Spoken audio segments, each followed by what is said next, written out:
கவிதையாக வாசித்தறிந்த நம்முடைய சங்கத்தினுடைய கூட்டத்தோழர் சேகர் அவர்களுக்கு நன்றியை தெரிவித்துக் கொண்டு நம்முடைய இந்த தேர்தல் விழா கூட்டத்திற்கு வருகை தந்திருக்கின்ற தமிழகத்தினுடைய அமைப்பு செயலாளர் தோழர் திருவாளர், தமிழகத்தினுடைய தேசிய செயற்குழு உறுப்பினர், துப்பாக்கி தொழிற்சாலையினுடைய பொதுச் செயலாளர் தோழர் திருவாளர் உட்பட்ட அனைத்து தோழர்களுக்கும் முதலில் புரட்சிகரமான தேர்தல் வாழ்த்துக்களை தெரிவித்துக் கொள்கின்றேன்.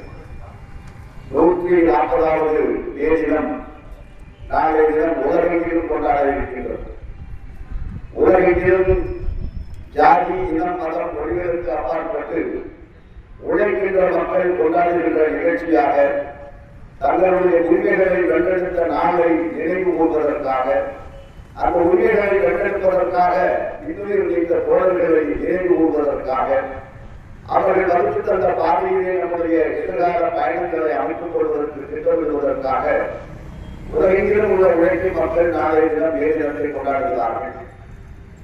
இங்கே நம்முடைய சேகர் அவர்கள் குறிப்பிட்டதைப் போல இந்தியாவில் முதலில் சென்னை மாநகரில் சிங்காரவேலர் அவர்கள் முதல் மே தின விழாவை கொண்டாடி இது 103வது ஆண்டு.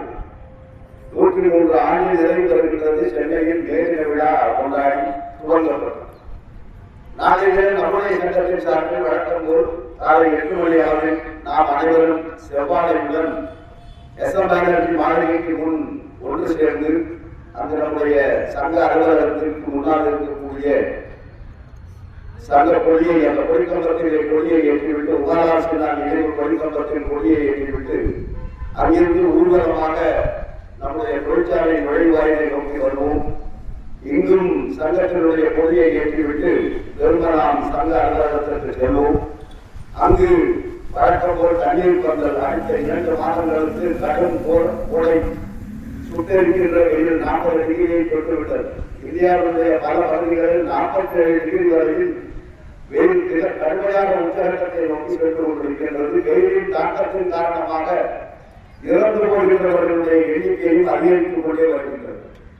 அப்படிப்பட்ட ஒரு சூழ்நிலையில் நாம் காலையிலே விரைவிலேயே வந்து தேர்தல் விழா ஊர்வலத்தை சிறப்பாக நடத்தி அதன் பிறகு நம்முடைய சங்கத்தின் சார்பில் கண் பாதுகாப்பு கருத்தரங்கு ஒன்று வைத்திருக்கின்றோம். அதைத் தொடர்ந்து அங்கேயே ஒரு 2-3 மணி நேரத்திற்கு கண் பரிசோதனை இலவசமாக செய்யப்படும். ஆகவே இந்த அனைத்து நிகழ்ச்சிகளிலும் சங்கத்தினுடைய உறுப்பினர்கள், சங்க தோழர்கள் அனைவரும் சிறப்பாக கலந்து கொள்ள வேண்டும் என்கின்ற வேண்டுகோளை முதலில் விடுத்து 2 முக்கியமான விஷயங்கள் பற்றி பேசுவதற்காகத்தான் இன்றைக்கு நம்முடைய இந்த நுழைவாயில் கூட்டம். நேற்றைக்கு முதல் தினம் 8வது ஊதியக் குழுவுடன் முதலாக அவர்கள் அமைக்கப்பட்டு முதலாக தேசிய கவுன்சில், தேசியங்களுடைய உச்சகட்ட அமைப்பாக இருக்கக்கூடிய ஸ்டாண்டிங் கமிட்டி, இந்த ஸ்டாண்டிங் கமிட்டி தேசியமோடு அவர்கள் பேச்சுவார்த்தை நடத்தினார்கள்.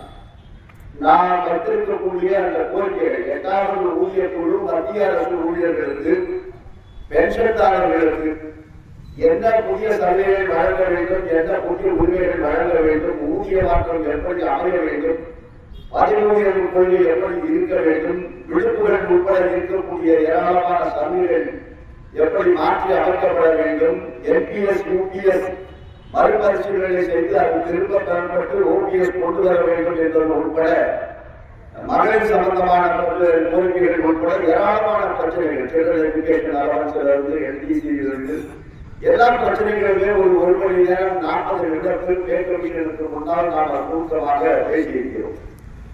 அதைத் தொடர்ந்து பல கூட்டங்கள் பே கமிஷனோடு நடைபெற இருக்கின்றது. அதன் பிறகு all India defence employees federation சார்பாக தனியாக ஒரு மகளிர் பாதுகாப்புத்துறை ஊழியர்களுடைய கோரிக்கைகள் தொடர்பான அந்த மகளிரும் தனியாக பே கமிஷனுக்கு கொடுத்திருக்கின்றோம்.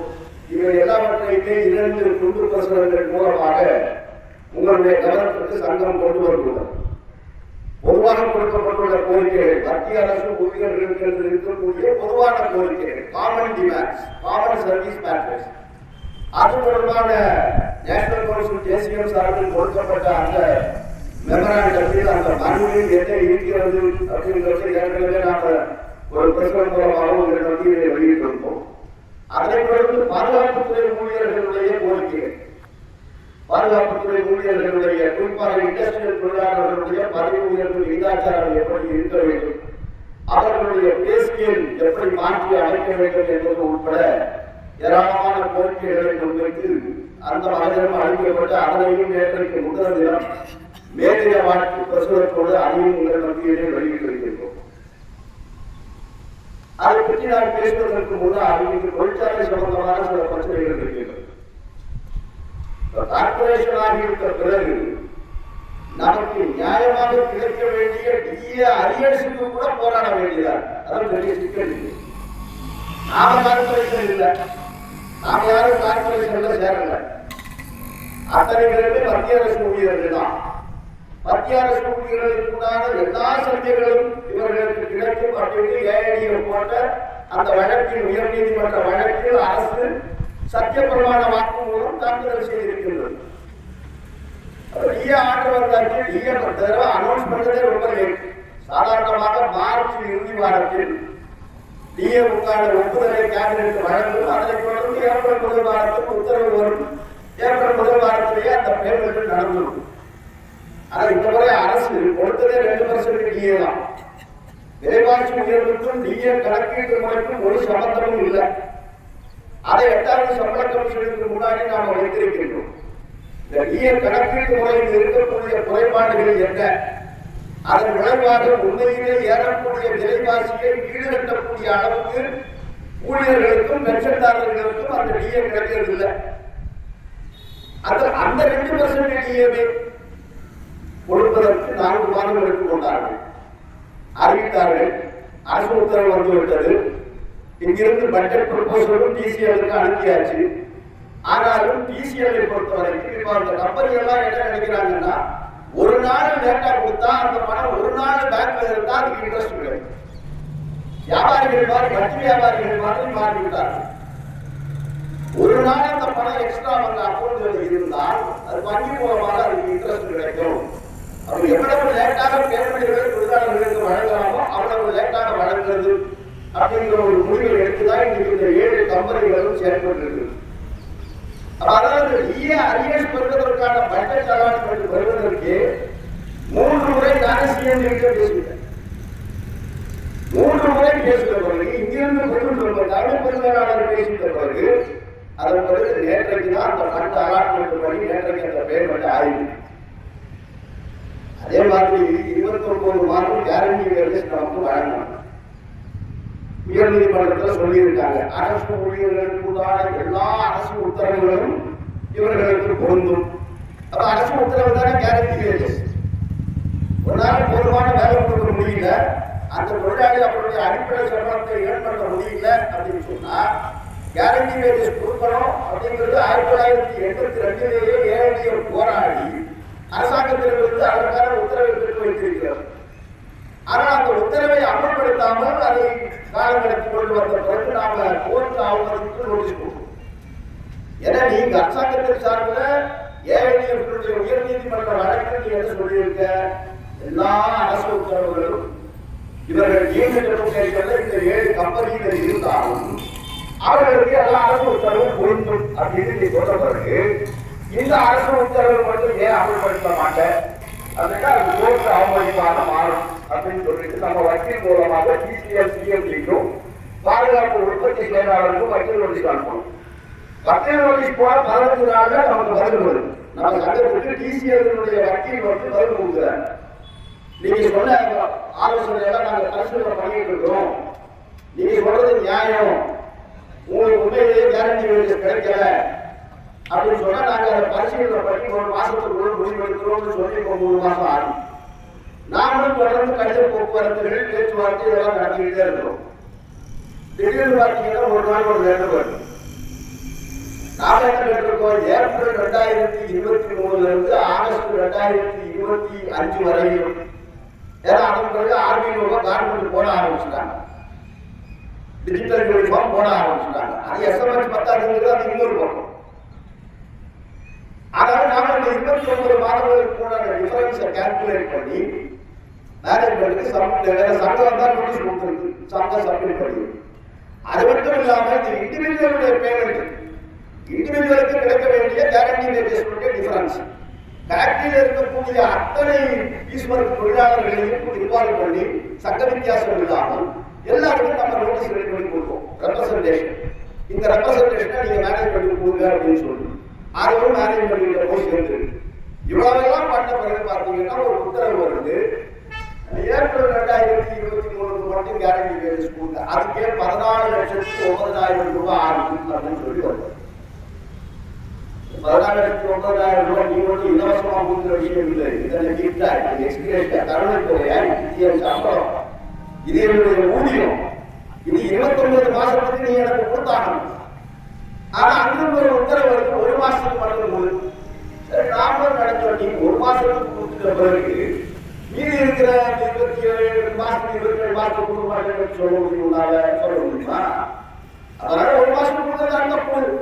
அதன் பிறகு நம்ம பார்ப்போம் அப்படின்னு நாம அதை வெயிட் பண்ணி இப்போ ஒரு மாசத்துக்கு எப்படி கால்குலேட் பண்றதுங்கிறது உங்களுக்கு 1000 பிரச்சனை இல்லை. எல்லாருக்கிட்டையும் சம்பள பில் இருக்கு. சம்பள பில்லுடைய காப்பு உங்கள்கிட்ட ஐடி செக்ஷன்ல இருக்கு, அக்கௌண்ட்ஸ்ல இருக்கு.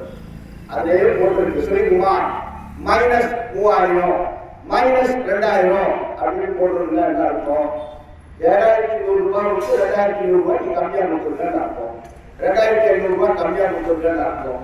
இது எல்லா தகவல்களும் மேனேஜ்மெண்ட் இருக்கு. ஆனாலும் அதை எப்படி கால்குலேட் பண்றதுங்கிறது உங்களுக்கு 1000 பிரச்சனை.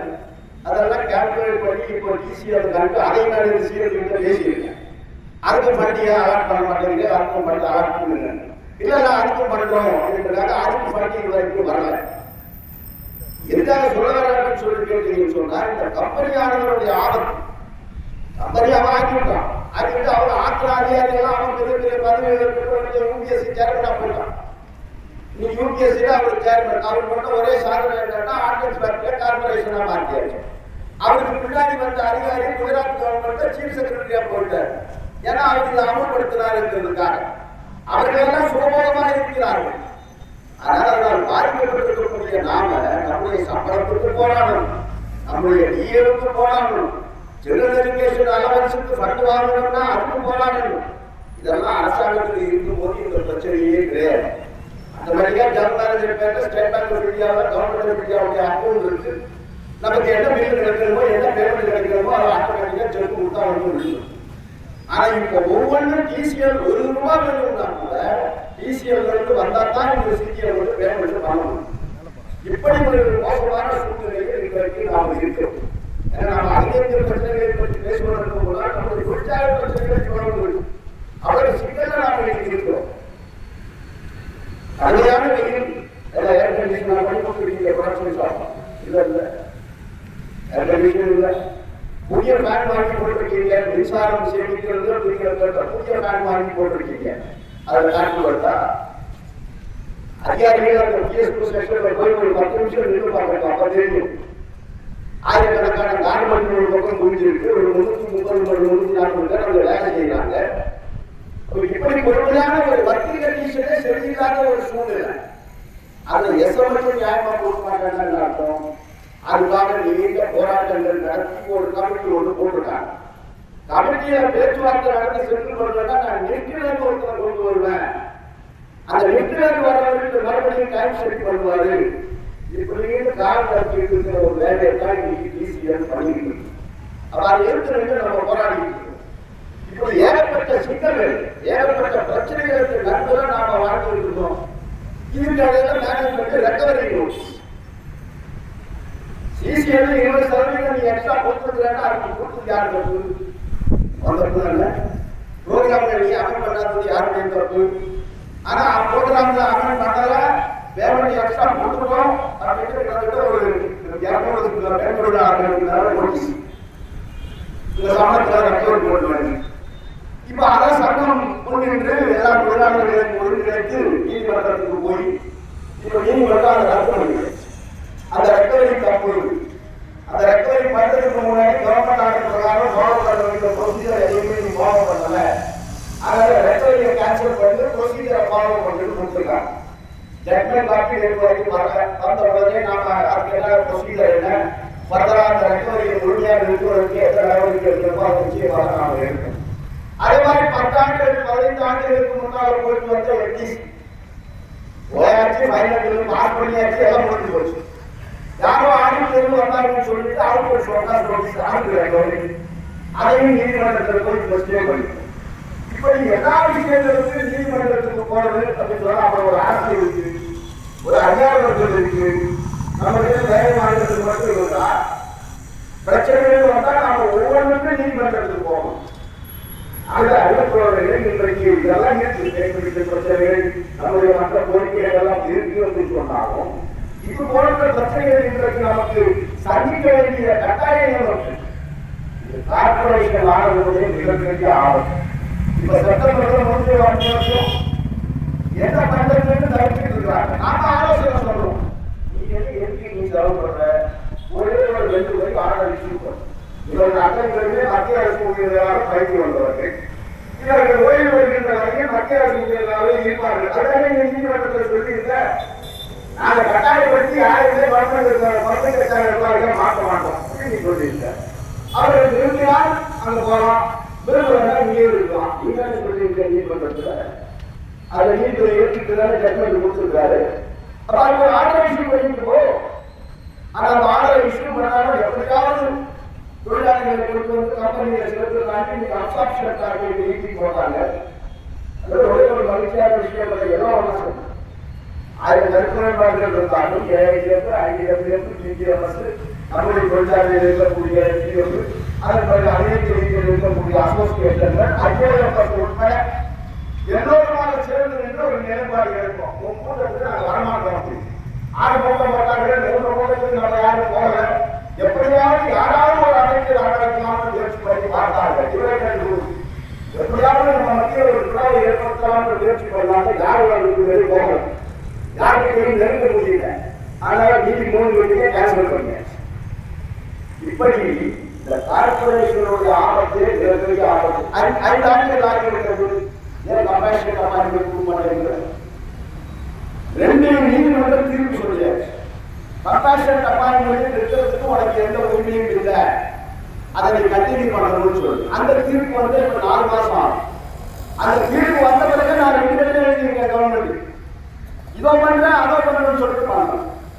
எம்சிஎம் சார்ஜ் பதவி இருக்கு 2 வருஷமா இருக்கு. 13/6/2024 சார்ஜ் 100% எம்சிஎம் பதவி உயர்வு அப்படின்னு போட்டாச்சு ஆர்டர். இன்னைக்கு வரைக்கும் அமல். இந்த 2 வருஷத்துல ரிட்டையர் ஆகி போனவங்களுக்கு பெனிஃபிட் பிரிஞ்சு கொடுத்தியா அப்படின்னா கொடுக்க மாட்டேன். கொடுக்கணும்னு நம்ம ஃபைட் பண்றோம். அட்லீஸ்ட் பென்ஷன் அவங்க ₹100 கிடைக்கும், ஒரு ₹50 பென்ஷன் ஜாஸ்தி கிடைக்கும். அதே மாதிரி இப்ப ஃபேக்டரி ஒரு 50 பேர் ஜாமீன் ஆகிறாங்க. ஒரு சீட்டுல 50 பேர் எக்ஸ்பிஎம் ஆவாங்க, 50 பேர் எச்எஸ்போன் ஆவாங்க. எச்எஸ்பி பாக்கி இருக்கும், அவங்க வேலைக்கு போவாங்க. அதை அந்த ஆர்டரை இஷ்யூ பண்றதுக்கு 30 வரைக்கும் டைம் கொடுத்துருக்காரு. 30 நாளோட முடியும். நான் ஏற்றிருக்கிற செக்ரட்டரிக்கு ஒரு லெட்டர் எழுதியிருக்கேன் ஃபெடரேஷன்ல. ஓர்மிட்டு 4 மாசம் தான் ஃபைல் கேட்டிருக்காரு. உள்ள கேட்டிருக்காங்க, கிளியரன்ஸ் வேகன்சி எல்லாம் எப்படி ஃபில்அப் பண்றது அப்படின்னு கேட்டிருக்காங்க. புது எஸ்ஆர் போறாரு, நீ ஃபில்அப் பண்ணி 10 வரைக்கும் பதில் கொடுக்கறதுக்கு 4 மாசம் ஆயா அப்படின்னு லெட்டர் கொடுத்துருக்கு. அப்போ இந்த மாதிரி பிரச்சனைகள் எல்லா பிரச்சனைகளுமே போராடாமல் எதுவும் கிடைக்காது அப்படிங்கிற நிலைமைக்கு இன்றைக்கு நாம் தள்ளப்பட்டிருக்கிறோம். தோழர்களே, அந்த சூழ்நிலையில் தான் 8ஆவது ஊழியர்கள் வந்திருக்கு. அவருடைய எல்லாம் தொழிலாளர்களுக்கு எதிராக அப்படிங்கிறதெல்லாம் உங்களுக்கு ஏற்கனவே சொல்லியிருக்கு. இப்போ நேற்றைக்கு முதல் நடந்த கூட்டத்தில் நம்ம பேசுகிறோம்.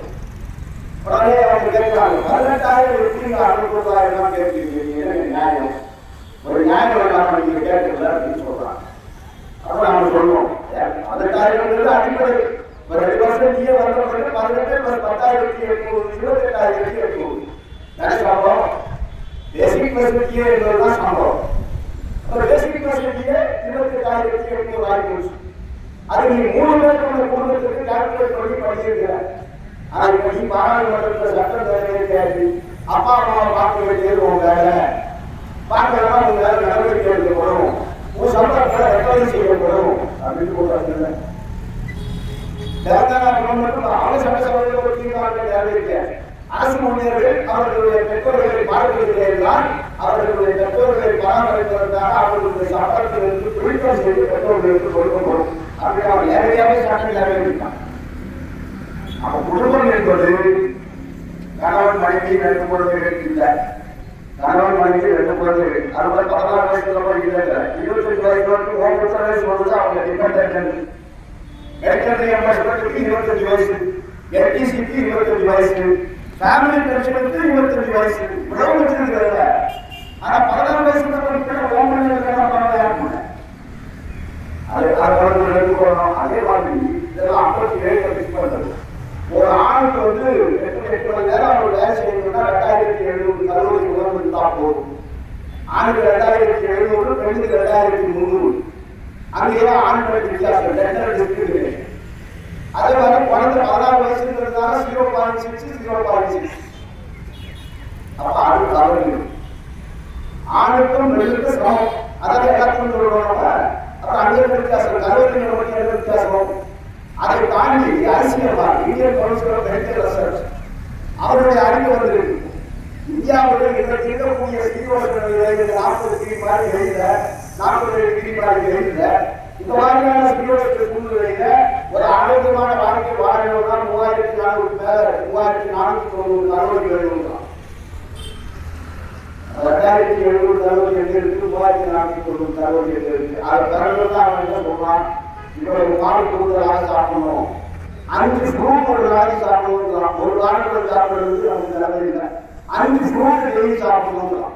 இதெல்லாம் நம்ம அந்த நீதிபதி அவார்டு எடுத்து சொல்லணும். அவார்டு இதெல்லாம் நீங்க பார்க்கும்போது 18,000 ஆட்சி கேட்குறீங்க. அதுக்கு பின்னாடி இவ்வளவு கேன்சர் இருக்கு, இவ்வளவு பயிற்சி நாம கொடுத்த மெமராண்டத்தில் கிட்டத்தட்ட 15 பக்கம். அதே இந்தியாவுடைய எல்லா மாநிலங்களிலிருந்து எடுத்த சராசரி விலைவாசி.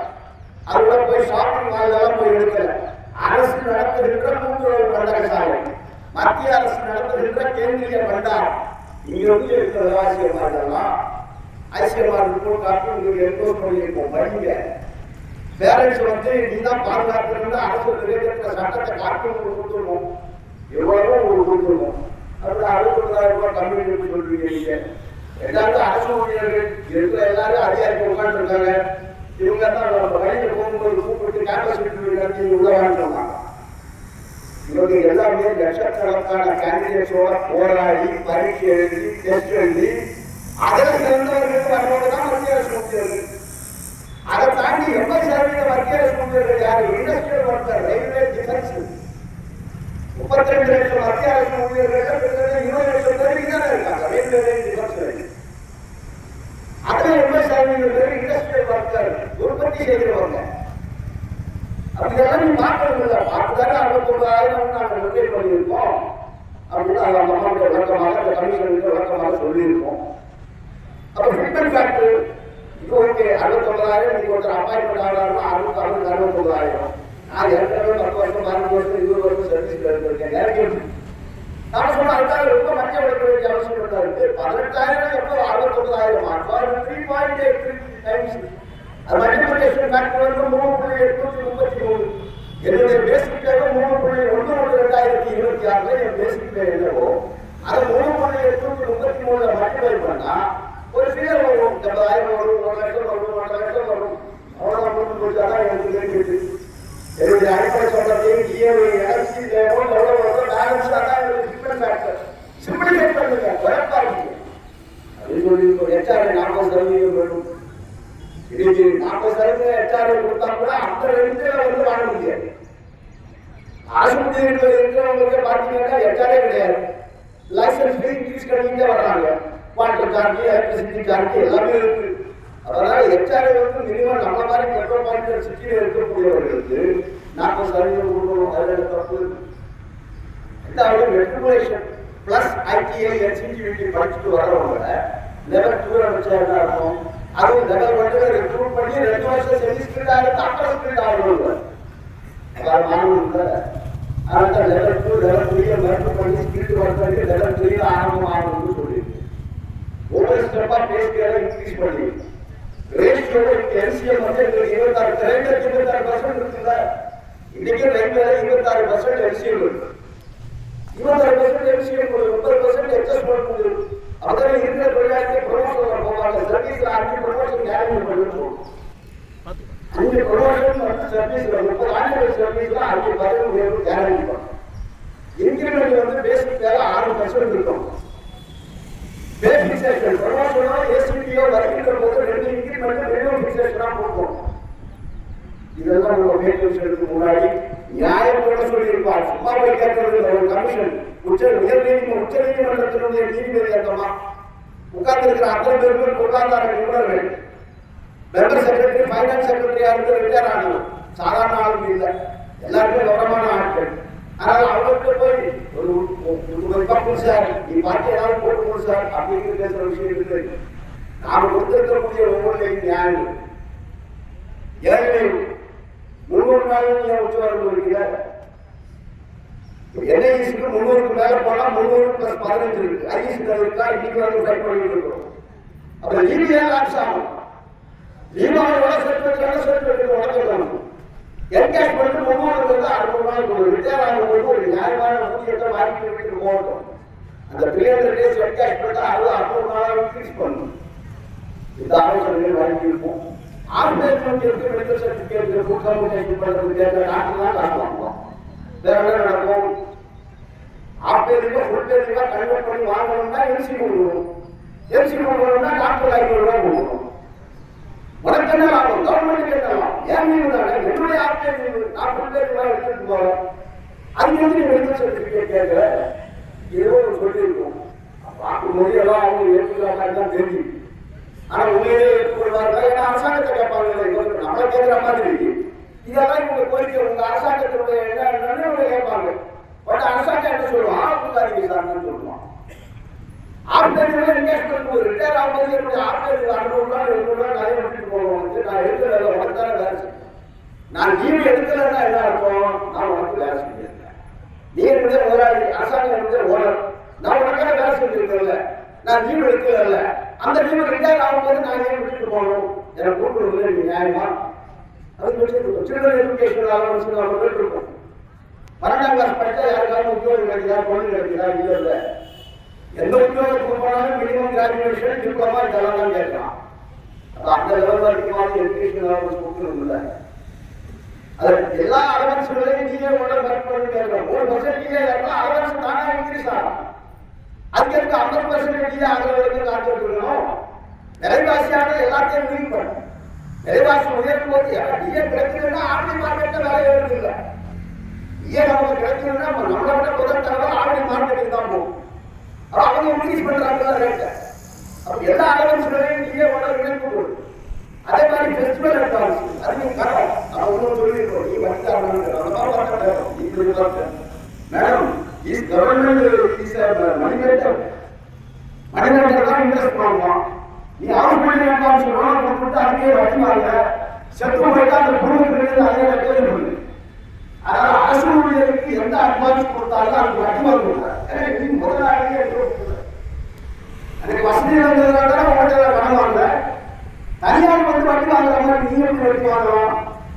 வங்கி வட்டி வாங்கணும். ஏன்னா அவங்களுக்கு தொழில் அரசாங்கத்துக்கு வட்டி வாங்கலாம். அதனால வட்டி இல்லாமல் தான் ஹவுஸ் பில்டிங் அட்வான்ஸ் 2 கோடி ரூபாய் வரைக்கும் கொடுக்குறோம். ஏன்னா இப்போ 1 கோடி ரூபாய்க்கு பண்ணி சிங்கிள் பெட்ரூம் தாட்டே எப்படி கிடைக்கிறது? அதனால 20 மாசம் சம்பளம் கொடுத்தா போதுன்னா அதெல்லாம் நடக்காது. மேக்சிமம் 2 கோடி ரூபாய் அதை ரெக்கவரி பண்ணிக்கோ வித்தவுட் இன்ட்ரெஸ்ட். இறந்து போயிட்டா பல மாநில அரசு இருக்கிற மாதிரி ரிட்டர்ன் பண்ணி அதை ரெக்கவரி பண்ணலாம். அது பண்ண நீங்க ஒரு இன்சூரன்ஸ் கவரேஜ் சிஸ்டம் கொண்டு வந்து வேண்டும். இதை நம்ம சொல்லியிருக்கோம். சமீபத்தில் தெலுங்கானா அரசு பார்த்தீங்கன்னு சொன்னா ஒரு உத்தரவு வெளியிட்டிருக்காங்க. அரசு ஊழியர் இறந்து போனால் அவருடைய ஃபியூனரல் எக்ஸ்பென்ஸ் மொத்தமே ஏற்படுத்து. அவருடைய இறுதி சடங்கு ஏற்படுத்து. ஏன் ஊழியர் அவர் இறந்து போயிருக்காரு, அவருடைய இறுதி சடங்கு ஏற்படுத்து அப்படின்னு இறந்த உடனே அந்த ஃபேமிலிக்கு 50,000 ரூபாய் அது வந்து ரெக்கவரி கிடையாது கொடுக்குறாங்க. இம்மீடியட் ரிலீஸ் பண்ணி இங்க நாம பண்றது நம்ம கான்ட்ரிபியூஷன். நம்ம டெத் பரிகாரம் பற்றி வஸ்திரத்தின் மூலமாக அடைவு வந்து அது கொடுக்குறோம். அது நம்ம கான்ட்ரிபியூஷன்.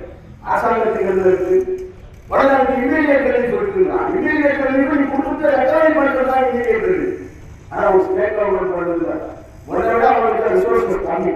இவ்வளவு பணம் அவங்ககிட்ட இல்லை. ஆனாலும் அவன் 50,000 ரூபாய் நீ கொடு. ஒரு தொழிலாளி இறந்து போயிட்டா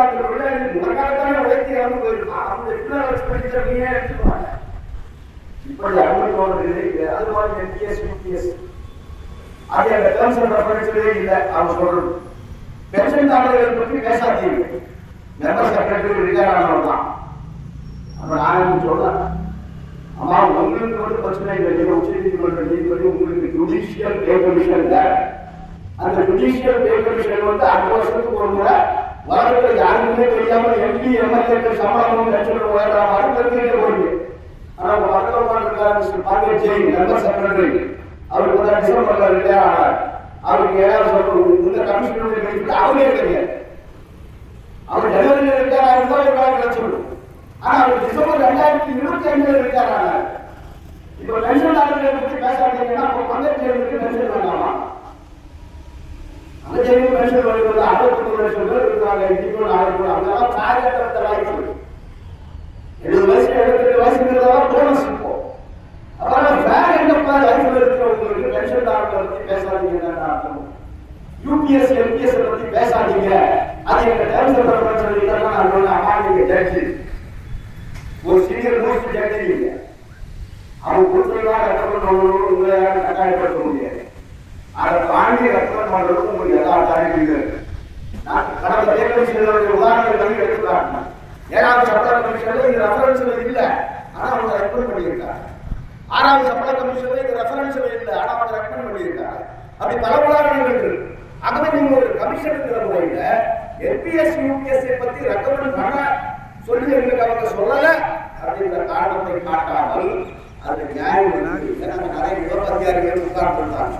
எம்பி அதாவது 20 வருஷம் ஆயிரத்தி ஆரம்பிச்சு நிறைய புதிய அதிகாரிகளும் அங்க இருக்காங்க. இவங்களுக்கெல்லாம் பென்ஷன் கிடைக்க வேண்டாமா மேடம்?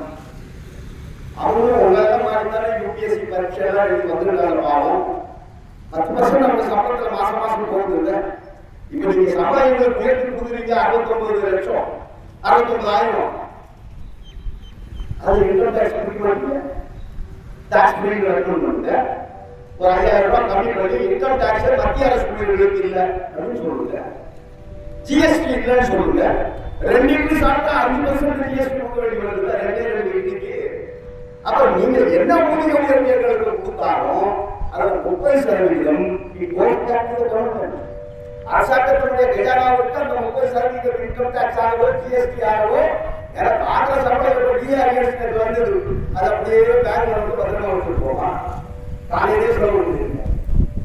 செலவு பண்ணுறதுக்கு பொருள் வாங்குவது அதே செலவு, வேற என்ன செலவு? ஆனா அது என்ன பொருள் வாங்கினாலும் எந்த சேவை நாம் பெற்றுக்கொண்டாலும் ட்ரெயின் டிக்கெட் உட்பட பஸ் டிக்கெட் உட்பட எல்லா இடத்துலையுமே ஜிஎஸ்டி இருக்குல்ல.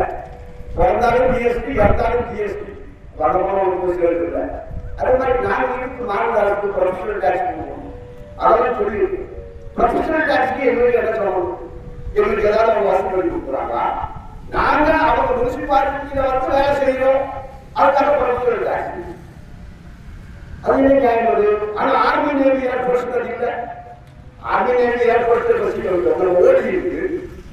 ஆர்டிக்கல் நம்ம ஃபேக்டரியிலே எஸ்ஓ இருக்காங்க, டிஎஸ்பி இருக்காங்க. ஒரு காலத்துல அவங்களுக்கு யாருக்கும் ப்ரொஃபஷனல் டேக்ஸ் முடியவில்லை. ஆனா அவங்க பிடிப்பாங்க. அவர் என்ன சட்டம் அது?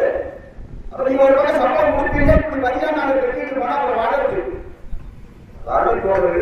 ஏற்பட்ட பிரச்சனைகள் வந்து நாம 8வது சம்பளத்துக்கு முதல் மீட்டிங் இந்த நிறைய மீட்டிங் நடந்தவங்க முதல் மீட்டிங்லேயே இவ்வளவு பிரச்சனைகள் அது மாதிரி லேட்டாக ஓடியே லேட்டு. அது நம்ம சொன்னோம். நீயே சொல்ற 2 மணி நேரம் ஒரு 2 ஒகேஷன்ஸ்ங்கிற ஒரு மாதத்தில் 2 தடவை 2 மணி நேரம் காலதாமதமாக வரலாம். அதை தாண்டி வந்தால் ஆபரேஷன் சொல்றீங்க.